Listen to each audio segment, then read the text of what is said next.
Ada hal yang menjadi kebiasaan kaum analis shadow. Kalau melihat sebuah fenomena itu, langsung mengurut ke depan dan ke belakang. Misalnya, pengukuhan Ibu Megawati sebagai profesor kehormatan, guru besar tidak tetap dari Unhan, Universitas Pertahanan, yang disertasinya adalah perjalanan dirinya mengelola negara sebagai Presiden Indonesia yang kelima. Ternyata Pak Jokowi ke Jawa Tengah, ke Semarang. Apa memang tidak diundang atau memang sudah ada jadwal yang padat? Namun, kalau Bosman nih, misalnya, salah satu pejuangnya yang menjadikan dirinya Presiden Republik Sontoloyo misalnya adalah Deddy Corbuzier, di mana misalnya Deddy akan mendapatkan gelar profesor untuk 1000 podcast YouTube-nya yang selalu di atas 2 juta viewer per video YouTube tersebut dari Universitas Harvard. Saya pasti datanglah pada wisudanya. Apalagi dia Menteri Pemuda dan Olahraga Kabinet Sontoloyo. Juga Cak Lontong, Menteri Urusan Kebahagiaan. Kalau dapat gelar profesor ketawa mikir dari Universitas Indonesia misalnya, saya pasti hadir karena Cak Lontong misalnya sering ngeledekin Sontoloyo yang membuat rating Sontoloyo naik. Yang pasti masyarakat bahagia jadinya. Ya pasti akan hadir lah si Bosman ini. Rocky Gerung misalnya dapat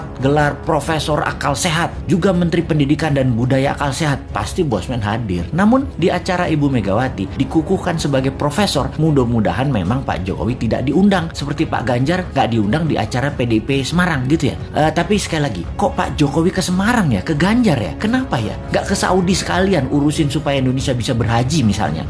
Gini nih yang bikin repot kalau menganalisa geopolitik dalam negeri. Banyak selamuran data alias data yang benar dan yang tidak benar, nggak tahu bedanya karena diselamurkan oleh tim siluman yang namanya buzzer. Kita lanjut bertanya, apa ini kode bahwa PDIP punya arah hanya Mbak Puan 2024, di mana PDIP tidak ingin jabatan presiden 3 kali, tetapi istana pengen 3 kali, atau kalau 2 kali, kalau bisa Ganjar dan Gibran calonnya. Begitu ya, beda arah ini kayaknya istana dengan PDIP. Oke, paling aman gini nih, bikin 3 kali, Pak Jokowi presiden, Mbak Puan wakilnya. Wes, top markotop iki, menang pasti. Bagaimana dengan komentar ini? Bosman komisaris apa bos? Tapi sudahlah, bukan urusan kita juga ya, masih lama 2024 itu. Corona masih berkuasa saat ini. Lebih baik kita pertanyakan kok belum pasang war mode untuk virus corona dan mutasi-mutasinya tersebut. Masih pandemik pendekatannya, bukan war approach yang secara penanganannya kalau war approach yang dipakai beda banget dengan pendekatan pandemik. Mudah-mudahan paham dengan apa beda war approach dan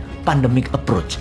Jangan sampai nggak paham pejabatnya. Karena memang bahaya mengangkat pejabat yang nggak ngerti bernegara. Ngertinya ngumpulin massa untuk mempopulerkan seorang tokoh, lalu dapat gaji bulanan sebagai pejabat publik. Kaum New Mind banyak mengingatkan bahwa coronavirus bukan nature-made disaster atau bencana alam, tetapi man-made disaster. Sebuah petaka ciptaan manusia. Berapa kali kita jelaskan bahwa virus ini diperkaya di laboratorium biologi. Berapa kali kita informasikan bahwa di tahun 2017, 2018 tes tool COVID-19 sudah terjual habis bahkan sebelum virus disebarkan. Sudah lebih dari 6 kali video dan tulisan Bosman di berbagai sosial media di take down begitu menggunakan istilah nama strategi untuk menyelesaikan COVID. Mungkin video ini pun akan terkenal lagi di take down karena akan membuka rahasia dengan code name White Dragon dan Black Dragon. Begini sahabat, apa itu White Dragon dan Black Dragon? Sebentar, gue celingukan lihat kiri kanan ngecek ada shadownya globalis sama shadownya Black Dragon nggak nih di WC jongkok gue yang lagi mengupdate status.